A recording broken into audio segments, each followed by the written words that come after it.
Fire epic showdown. Watch Eala and Kichenok take on Russian rivals in Guangzhou Open. Doubles Quarterfinals. The lights of Guangzhou shimmered like molten gold against a humid evening air. The crowd hummed with nervous energy, waves of anticipation rippling through the stands. It wasn't just another match. It was a match everyone had been waiting for. The quarterfinals of the Guangzhou Open doubles. And at the heart of the storm stood two women from very different worlds. Alexandra Alex of the Philippines and Nadia Kichenok Ukraine. Rated clash with their fierce Russian rivals in what would soon become a battle written in sweat, willpower, and fire. Tonight wasn't merely about tennis.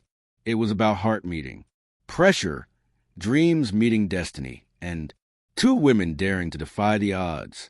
Setting the stage, East meets West, power meets passion. The Russian duo, fierce, confident, and intimidating, had arrived in an aura of dominance, known for their heavy serves and unrelenting baseline attacks. They were ranked among the tournament's top seeds.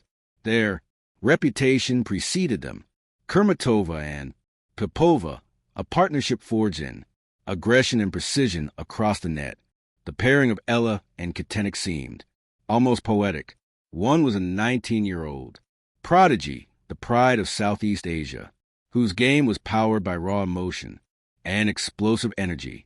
The other, a 32-year-old doubles maestro, seasoned by years of tourist hardships and victories across continents. Together, they had already surprised many by storming through the early round with breathtaking teamwork. But now they were stepping into a lion's den. The Russians had vowed to crush anyone in their path to the title. For Eala and Kichenok, this was more than a match. It was a test of chemistry, courage, and character. The first set stormed before the calm. From the first serve, it was clear that this wasn't going to be a gentle rally of respect. It was war, disguised as sport. Popova opened with a thunderous serve, the ball slicing through the air like a bullet. Kichenok barely managed a return, setting up Kurmatova for a crushing volley. The Russians roared. The crowd gasped, but Eala, ever the fighter, responded in kind. Her next return, a daring backhand, threaded the needle between the two Russians for an impossible winner. The stadium exploded in applause. "Let's go," she shouted, her voice echoing through the court. The first few games were neck and neck. Every rally was a battle of reflexes, power, and wit.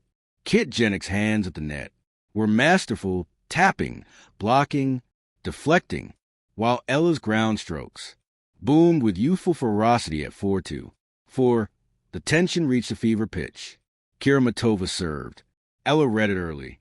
She anticipated the direction lunge and fired a backhand cross-court that left the Russians frozen. Breakpoint. Moments later, a serve for the set. A blistering ace down the T-line sealed it. 6-4 to Eala and Kichenok. The crowd erupted. Filipino flags wave in the stands. Ukrainian fans clap proudly. And somewhere in the chaos, you feel it, the spark of history being written. Second set, when the Lions bite back, but the Russians were not. World-class contender for nothing.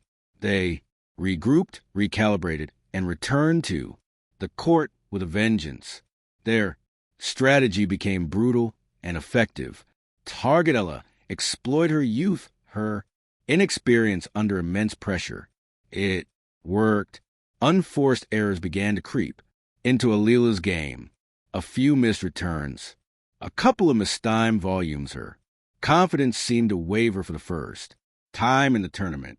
The Russians pounced, their eyes gleaming like predators sensing blood. Kichenok, sensing her partner's turmoil, walked up to Eala during a changeover and whispered something simple yet powerful. "We play for love, not fear." Let's fight with joy. Those words seemed to awaken something deep within Eala. She straightened her shoulders, tightened her grip, and took a deep breath. From that moment, the tide began to shift. Again, rediscovered her rhythm. Her footwork grew sharper, her returns deeper. She was no longer reacting. She was dictating. Still, the Russians managed to close the set 7-5. The scoreboard now read 1-all. The tension palpable, the air electric, the moment unforgettable, final set hard, overpower. It was do or die time. One set to decide who would advance to the semifinals. The first few games were grueling, long rallies punishing, exchanges and moments of sheer brilliance from both sides. Kimatova's forehands boomed like cannon fire while Kichenok counter with lightning quick volleys that grazed the net tape. But the true spectacle came from Eala. Somewhere deep within her, the fire ignited. She began playing not just with skill, but with soul. Her backhand screamed across the court. Her returns found impossible angles, and her reactions were instinctive, almost supernatural. At 3:2, Eala broke the Russian serve with a dazzling sequence. A lob, a drop shot, then a forehand blast that painted the line. The crowd leaped to its feet. 4-2, advantage Eala and Kichenok. But as champions often do, the Russians refused to fade quietly. They fought back to level of 44. Every point an emotional roller coaster. Then came the turning point, a 20-shot rally that would become the highlight of the entire tournament. Eala slid across the baseline, returning every thunderous shot the Russians threw at her. Kiramatova attacked the net, but Eala, sprinting forward, scooped up a desperate forehand that floated just over net and dropped in. Winner. The stadium went wild. Even the commentators were speechless. Kitchen raised her racket, eyes locked on Eala, smiling.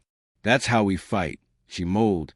Moments later, they broke serve again. 5-4. Eala to serve for the match. The final game writing history.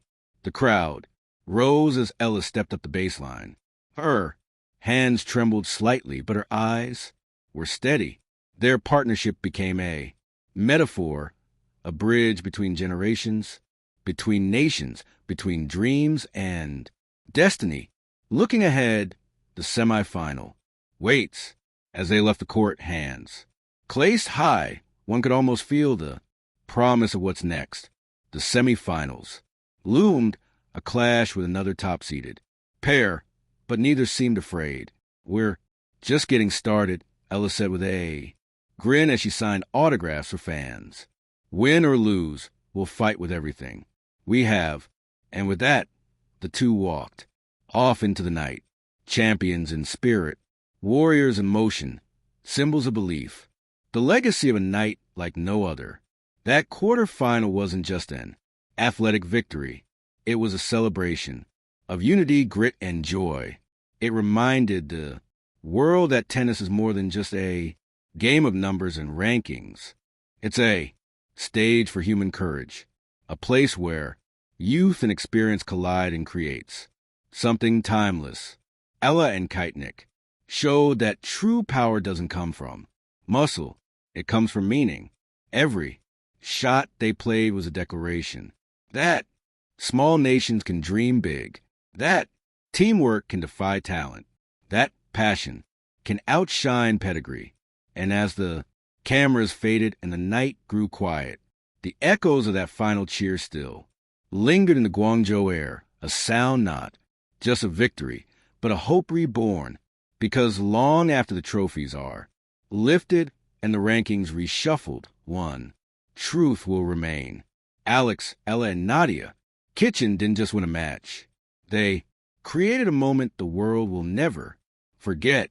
Thank you for watching. Please don't forget to hit the subscribe button, like, and share. Till next